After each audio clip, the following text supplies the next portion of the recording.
Halo semuanya, sahabat Eji semuanya.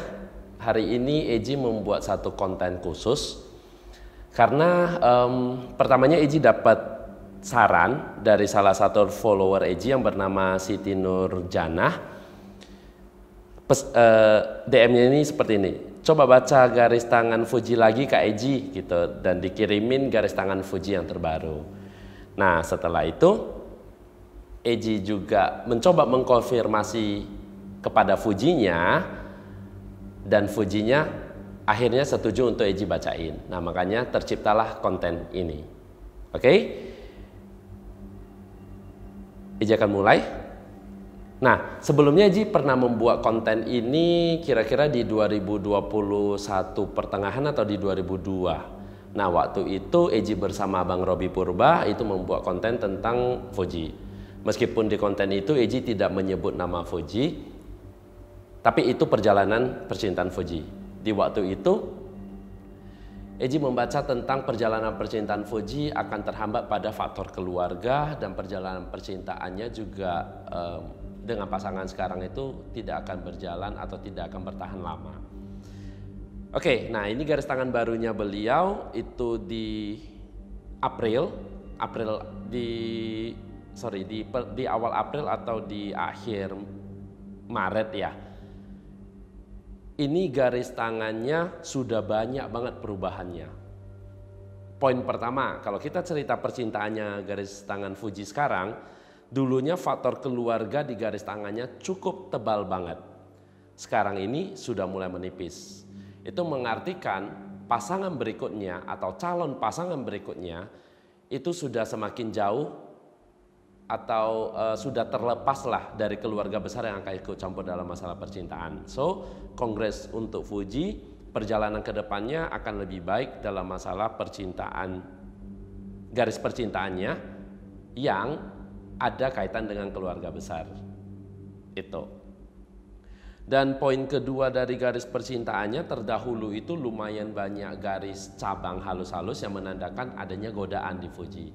Sekarang ini sudah mulai menipis, meskipun tetap ada satu garis cabang itu yang menandakan si Fuji ini sebenarnya mempunyai pilihan lebih dari satu.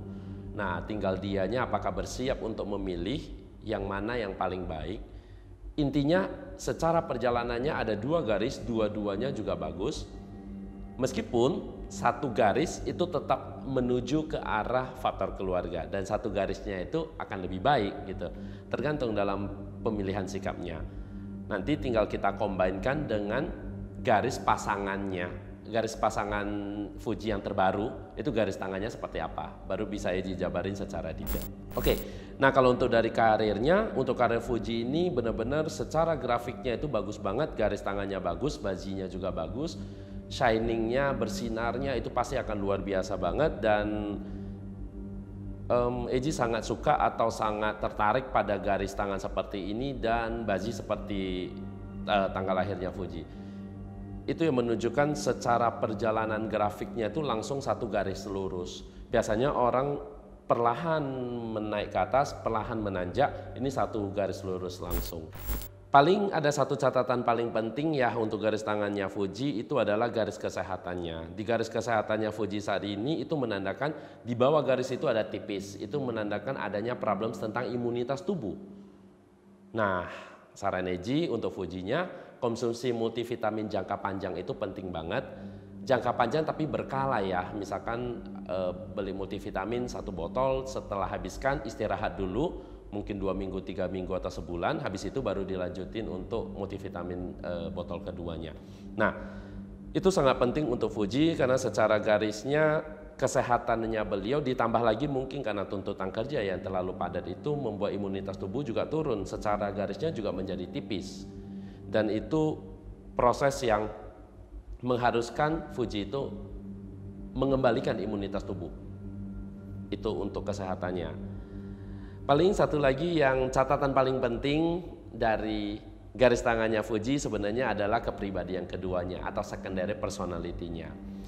Jauh hari sebelumnya waktu Eji berkonten dengan Bang Robi Purba, Eji sudah menjelaskan ini garis yang menandakan secondary personality-nya itu menandakan moody, mood swing, moody yang berlebihan. Nah, Untuk garis tangan barunya sudah sedikit berkurang, tapi tetap aja ada Moody yang berlebihan. So, memang susah untuk mengontrol Moody, tapi mengurangin Moody itu menjadi keharusan buat Fuji.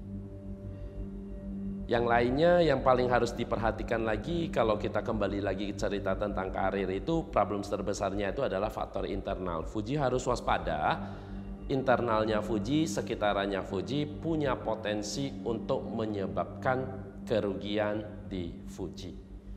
So, karena ini banyak garis yang menandakan faktor internal, boleh percaya pada internal tapi jangan 100%. Bagaimanapun Fuji harus benar-benar ngecek semua pendataan atau pendanaan.